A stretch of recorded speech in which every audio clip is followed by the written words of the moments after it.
Bonjour à tous les bastonneurs et bastonneuses, moi c'est Forgy, et le catch, c'est ce dont on va parler. Et aujourd'hui, bienvenue dans cet épisode de l'AEW illustré.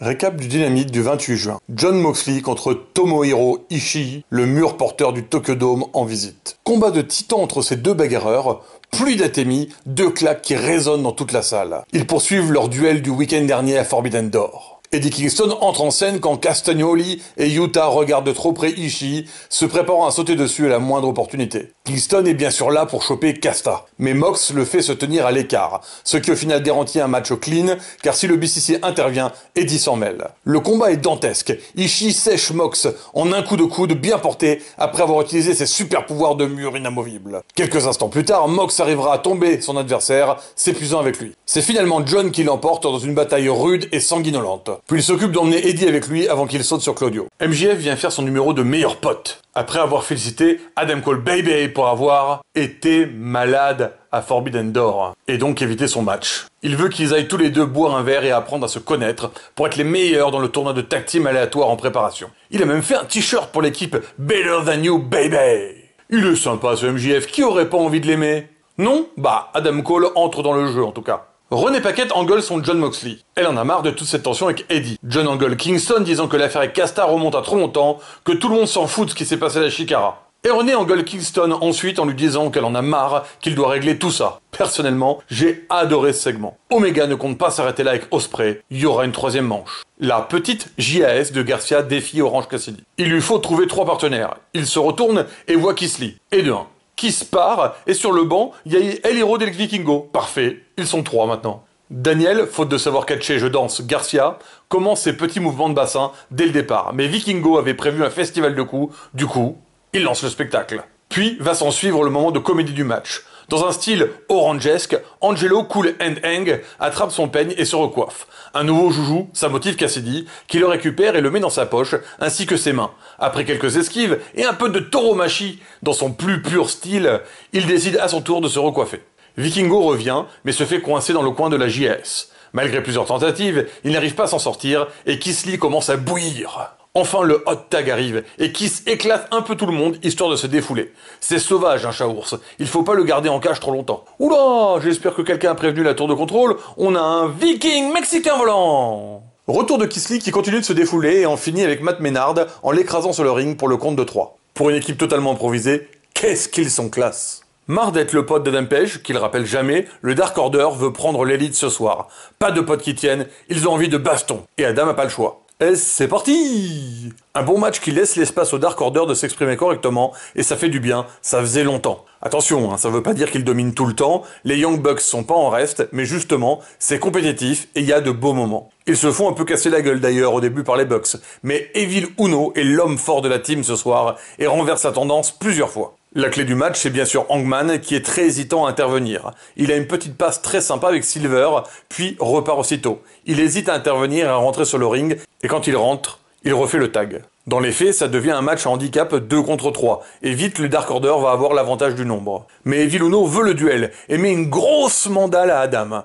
Ça va être le tournant du match, mais pas immédiatement, et le Dark Order étant sur une bonne lancée, ils enchaînent les offenses, et sont à 2 doigts de conclure. Très belle synergie d'équipe de part et d'autre d'ailleurs. Finalement rentré dans le match, c'est Hangman qui va conclure sur Silver avec son buckshot lariat. Cette victoire est le signal pour l'arrivée du BCC et Takeshita qui commence à défoncer l'élite. Et Eddie, qui a pas appris à compter, arrive avec un train de retard pour se faire pougner la tête par un Casta souriant. Pendant ce temps, le Dark Order décide que c'est pas leur problème et se barre, laissant un Adam Page ensanglanté entre les cordes et presque agonisant. Le BCC est venu signifier que la défaite à Forbidden Door n'était pas la fin. Et comme un célèbre anglais de Blackpool aime le dire, Blood and Guts. Roderick prévient Adam de pas faire confiance à MJF. Bien sûr, il est pas con. Jack Perry est fort et méchant. Il arrive Christian style, étonnant. Et il en a marre de se faire piquer les titres qu'il devrait avoir. Bon, entre vous et nous, il a qu'à les gagner, mais bon, passons. Et il a pas besoin d'Hook. D'ailleurs, il est prêt à l'affronter. Du coup, Hook arrive et Jack s'enfuit. Très bizarre comme segment du coup. Le passage en heal est pas super concluant. Sami vient se hyper auprès du public et faire acheter le jeu AEW Fight Forever au passage. Qu'il est très bien d'ailleurs, je le conseille.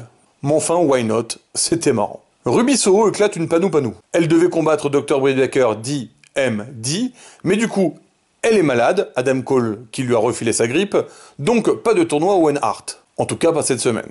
Alors Ruby fracasse la jeune locale et la finit avec la prise de dentiste de Britt. Après avoir pâturé à la demoiselle qui n'avait rien demandé, elle prend le micro et annonce la destruction du Dr Baker la semaine prochaine. Bref, ça sent le meublage et pas le plus fin, bof. Allez, une petite revanche. Sting et Darby contre Jericho, Painmaker et Guevara. Comme le match est frais entre Sting et Jericho, on en profite. D'abord un petit festoche de coups de batte, puis on se lance dans le dur. Les trademarks sont de sortie, tout le monde y va de son move favori. Après quelques acrobaties, on sort du ring pour aller donner un petit peu d'action au public. Ça frappe dru, ils sont là pour donner un show, et c'est le main event, donc ils se retiennent pas trop. Jericho attaque avec une affiche et essaie de la faire manger à Sting. Non mais vraiment les gars, il va falloir nourrir les catcheurs, ils sont affamés, ils essayent de se bouffer les uns les autres, ou de bouffer des affiches, du papier ou je ne sais quoi. Là, à un moment donné, il va falloir faire un effort. On a quelques belles séquences signées Darby Allin et Guevara, histoire d'avoir quelques moments Fight Forever. Saviez-vous qu'on peut faire des plongeons à skate avec Darby Allin? Finalement, comme dans la vraie vie. Puis, Darby monte à l'échelle faire sa cascade sur Sami. Mais c'est pas de l'avis de Sting, qui ressent plus trop les effets de l'âge ces derniers temps. Monsieur le Crow veut voler à la place de son protégé. Peut-on vraiment lui refuser ces petits moments de plaisir? Du coup, il passe Sami à travers les tables, souvent la lèvre au passage. Il dira plus tard rien de grave, c'était cool, alors... Pendant ce temps-là, ça se bastonne tranquillou entre Painmaker et Darby. Mais Sting est déjà reviendu, le coquinou. Ils se remettent joyeusement sur la gueule, et Chris fait ses waltz. Oui, j'ai dit waltz, puisqu'aux commentaires ils ont laissé tomber avec le Lion Tamer, alors moi aussi. Et puis finalement, Scorpion Deathlock sur l'ami Pain, qui résiste pas tant que ça à la douleur, puisqu'il se soumet direct. Mais c'est que ça devient une habitude, monsieur Jericho. Victoire des Babyface, affaire à suivre. Et en bonus cette semaine, le récap de Rampage du 30 juin. Et on commence avec un bon gros match, Claudio Castagnoli contre Commander. Dans les 3 premières minutes, le match semble plié. Casta est vraiment plus fort, il enchaîne les morceaux de brutalité, un bon coup et c'est fini. J'étais loin de me douter que ça serait pas aussi facile que ça. On voit la confiance de Tony Khan envers ses High Flyers. Commander a le temps de s'exprimer et il le fait. Entre vitesse et contre, il prend de court Casta à plusieurs reprises, se créant des opportunités de victoire crédibles. Même les uppercuts européens et les tours de tourniquet n'ont pas raison du petit Mexicain, fan de cordes et de rambardes.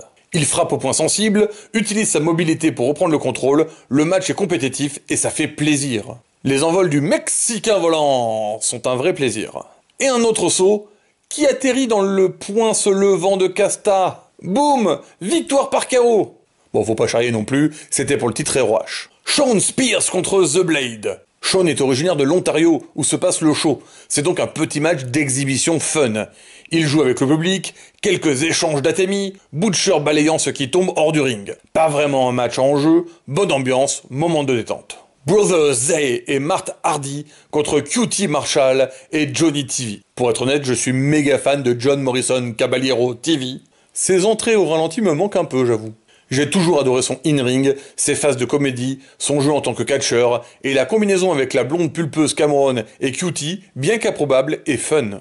Zay, le rescapé de Private Party, est un super talent, et il nous fait pas mal de sauts spectaculaires, donc ce match est très dynamique, bon feel-good moment. Maintenant que son frère est parti, Matt a reperdu sa flamme.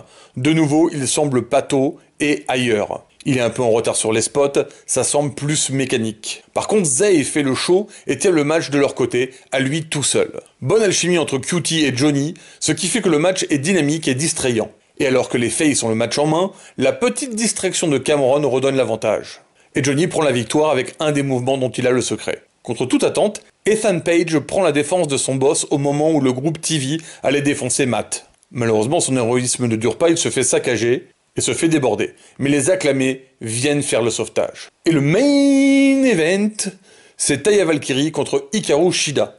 Le but ici est de reprendre du momentum pour les deux jeunes femmes. Taya est très arrogante, on voit bien sur son visage que d'après elle, c'est un match facile. Shida est déterminée, elle veut une victoire et prouver ce dont elle est capable. Ça tape bien fort, Japan style, coup de genou et de coude. Valkyrie a un style athlétique, mais elle ne montre pas la même volonté de vaincre que son adversaire. Pas mal de bons échanges convaincants, mais alors que Taya allait faire son finish, elle se fait contrer par une high technique maneuver d'Hikaru, qui du coup gagne sur roulé-boulé. Taya n'en croit pas ses yeux, on voit à quel point elle n'imaginait pas perdre une seconde, comme quoi confiance peut parfois être juste arrogance. Et voilà, c'était le Dynamite et le Rampage illustré. N'hésitez pas à soutenir la chaîne, c'est important. J'espère que vous avez passé un bon moment, alors bastonneurs et bastonneuses, à très vite pour de l'AEW.